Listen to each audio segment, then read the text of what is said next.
ထဲရဲ့အဓိပ္ပာယ်ဘာပြောလဲဆိုထဲရဲ့အဓိပ္ပာယ်ကကိုစားဆိုတဲ့အဓိပ္ပာယ်ကိုစား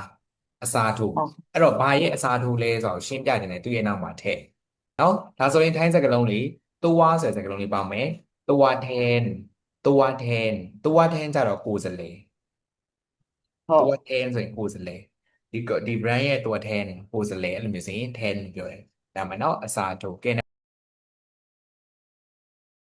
ပါတ်1ဖတ်ကြည့်ရအောင်กินกินผลไม้แทนขนมหวานดีกว่ากินนะผลไม้อตีซาเดแทนอซาอ๋อบดุซาเลขนมอาซาอ๋อหวานမုတ်အချိုအစား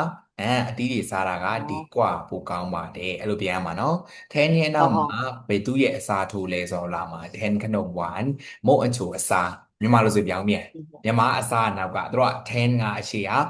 အစားထိုးခံရတဲ့ဟာနောက်ကလာမယ်ပေါ့နော်ကဲနောက်တစ်ခုโอနံပါတ်1ဖတ်ကြเคည့်ရအောင်เราใช้เอ่อเราใช้ปากกาแทนดี